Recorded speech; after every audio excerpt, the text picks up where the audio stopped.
Hello बच्चों, आज हम लोग देखने वाले हैं क्या क्लास 12th का गिब्स मुक्त ऊर्जा का एक विशेष डेरिवेशन। चलिए देखते हैं। ये वैध रसायन का एक टॉपिक है इलेक्ट्रोकेमिस्ट्री में। तो आइए समझते हैं क्या होता है गिब्स मुक्त ऊर्जा। एक्चुअली में इसमें बहुत ज्यादा खास बात नहीं करना है। एक डेरिवेशन है, एक फार्मूला है, उसी को समझना है। ठीक है, तो देर ना करके सीधा समझते हैं। गिब्स मुक्त ऊर्जा को हम लोग इस बात समझते हैं कि किसी भी सेल में, जो हम लोग सेल इसके पहले देख चुके हैं, गैल्वेनी सेल को हम लोग समझ चुके हैं, तो उसमें जैसे जैसे वो सेल यूज होता है उसकी एनर्जी घटती है। जैसे जैसे उस सेल से हम इलेक्ट्रिकल वर्क लेते हैं, ठीक है, उस सेल के द्वारा लिया गया इलेक्ट्रिकल वर्क डेल्टा जी के बराबर होता है, गिब्स मुक्त ऊर्जा के बराबर, गिब्स फ्री एनर्जी के बराबर होता है। ठीक है, तो आइए देखते हैं ये क्या समझते हैं इसको। ये क्या है? Electrical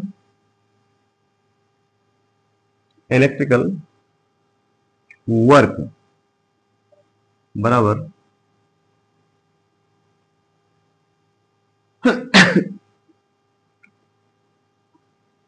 electrical charge into EMF. EMF stand for क्या? Electromotive force. यहाँ ईएमएफ क्या है? इलेक्ट्रोमोटिव फोर्स है, विद्युतवाहक बल है किसी सेल का, जो हम लोगों ने सेल का विभव निकाला है। ठीक है, ई नॉट सेल निकाला है, ई सेल निकाला है। ठीक है, तो वो यहाँ पे ईएमएफ के तौर पे हम लोग व्यक्त कर रहे हैं। यहाँ जो इलेक्ट्रिकल चार्ज है ये क्या है? देखिए कैसे, अगर एक मोल इलेक्ट्रॉन है, एक मोल इलेक्ट्रॉन से जितना चार्ज डेवलप होगा, ठीक है, उसे हम लोग यहां पर व्यक्त करेंगे 1 फैराडे। ठीक है, एक मोल इलेक्ट्रॉन से जितना चार्ज डेवलप होगा, जो भी चार्ज आएगा, जो भी आवेश उत्पन्न होगा, उसे हम लोग क्या कहेंगे? 1 फैराडे। और 2 मोल इलेक्ट्रॉन से जो चार्ज डेवलप होगा उसे हम लोग बोलेंगे क्या? 2 फैराडे। फैराडे यहाँ पे फैराडे कांस्टेंट है, एक नियतांक है, जिसका मान होता है कितना? 96,487 होता है। फिलहाल इसको राउंडिंग करके 96,500 कूलाम भी मानते हैं। ठीक है, इसी तरह से अगर हमारे पास n इलेक्ट्रॉन है, क्योंकि हमको यहाँ पर कुछ अता पता है नहीं कितने इलेक्ट्रॉन है, कितने मोल्स इलेक्ट्रॉन है। अगर मान लीजिए यहाँ पर मान लिया कितना इलेक्ट्रॉन है? n इलेक्ट्रॉन है, n मोल इलेक्ट्रॉन है। तो n मोल इलेक्ट्रॉन से जितना चार्ज डेवलप होगा वो क्या हो जाएगा? NF। ठीक है, तो कितना हो जाएगा? NF, मतलब इलेक्ट्रिकल चार्ज यहाँ पर हमको कितना मिलेगी? NF। ठीक है, इनटू EMF। EMF को हम लोग यहाँ पर E सेल या E नॉट सेल से भी डिनोट करेंगे। तो इलेक्ट्रिकल वर्क जो है इसको हम लोग यूज करते हैं एज डेल्टा जी। ठीक है, क्योंकि ये इलेक्ट्रिकल वर्क अगर हम कर रहे हैं उस सेल से, एक एनर्जी कम कर रहे हैं। जब एनर्जी उस सेल की घटेगी, जितने सेल यूज होगा उसकी एनर्जी क्या होगी? घटेगी। जब उसकी एनर्जी घटेगी तो डेल्टा जी का मान धीरे क्या हो जाएगा? घटता जाएगा। यानी इसको नेगेटिव में लेंगे तो क्या हो जाएगा? इलेक्ट्रिकल चार्ज बराबर कितना है? NF। तो माइनस NF, माइनस क्यों? क्योंकि इसका जो इलेक्ट्रिकल वर्क हम ले रहे हैं उस सेल से जो काम ले रहे हैं, सेल की एनर्जी धीरे धीरे क्या हो रही है? कम हो रही है। So it is negative. Electrical charge कितना है? NF into EMF। EMF means E cell हम यहां लिख लेते हैं। ठीक है, EMF को यहां पर क्या लिखते हैं? E सेल लिख लेते हैं। तो ये हमारा फॉर्मूला बनता है। चाहे इसको आप ना माइनस NF E सेल लिखिए, चाहे माइनस को इस साइड लिख करके आप minus delta G is equal to NF E cell लिखिए। ये तो उस स्थिति में है जब हमारा सेल किसी भी टेम्परेचर पर और किसी भी कॉन्सेंट्रेशन पर कार्य कर रहा है तब। ठीक है, लेकिन अगर ये सारी चीजें किस पे हो जाए? स्टैंडर्ड वैल्यू हो जाए, टेम्परेचर 298 केल्विन हो जाएगा। ठीक है, कॉन्सेंट्रेशन भी कांस्टेंट हो जाए मान लीजिए, या नहीं भी हो तो कोई दिक्कत नहीं है, पर टेम्परेचर कांस्टेंट हो 298 केल्विन। ऐसे कंडीशन में हम लोग इसको डेल्टा जी को क्या निकालते हैं, डेल्टा जी नॉट, मतलब मानक गिब्स मुक्त ऊर्जा, मानक गिब्स मुक्त ऊर्जा डेल्टा जी नॉट के लिए minus N F E not cell, फिर यहां पर हम ई नॉट सेल का इस्तेमाल करेंगे क्योंकि हमको पता है, और नहीं पता है तो जाके पीछे देख लीजिए कि ई नॉट सेल क्या होती है, मानक सेल विभव। ई सेल क्या है, सेल विभव, ठीक है। और इसी को आपको अब थोड़ा सा पहले लेके चलते हैं, फ्लैशबैक में चलते हैं थोड़ा सा, कि आपने इसके पहले ही कैलकुलेट किया है ई नॉट सेल बराबर क्या होता है,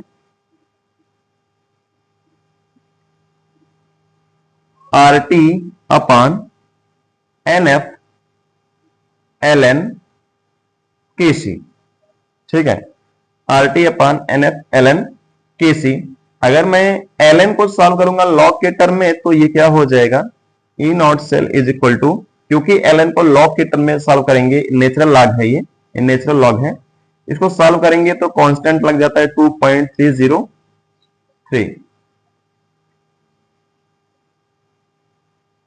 2.303 R T upon N F into log base 10 K सी,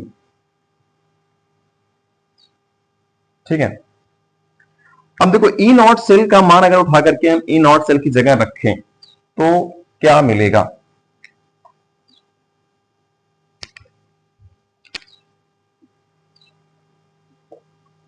देखो इसी चीज को मैं आगे बढ़ाता हूं,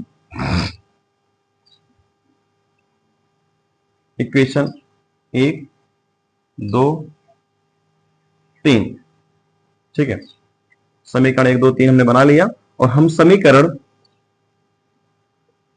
2 में 3 का मान रखने पर क्या मिलेगा हमको, आइए देखते हैं। डेल्टा जी नॉट मैंने बताया था, जो माइनस इस साइड है मैं माइनस को इस साइड भी रख सकता हूं, तो minus delta G naught equal to minus delta G not is equal to N F into E not cell का मान उठा करके, क्योंकि देखो ई नॉट सेल किसके बराबर है, 2.303 R T upon N F into log base 10 K सी, तो मैं ई नॉट सेल की जगह ई नॉट सेल का मान रखूंगा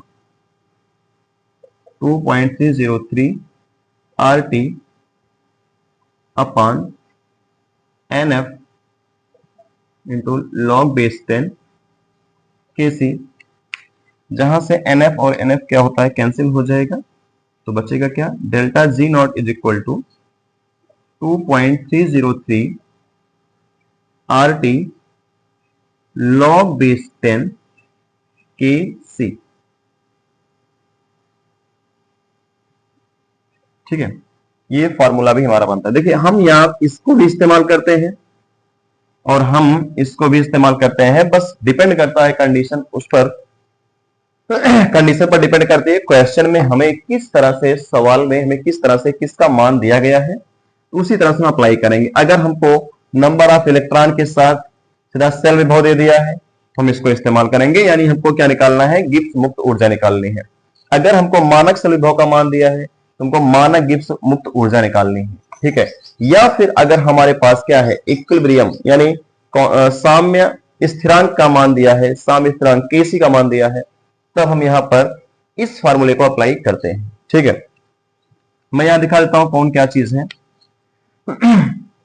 डेल्टा जी नॉट क्या है, मानक गिब्स मुक्त ऊर्जा, तो आप समझते हैं। आर क्या है, यहां पर आर गैस नियतांक है, आर गैस नियतांक है। टी क्या है, तापमान है। और केसी क्या है, साम्य स्थिरांक है।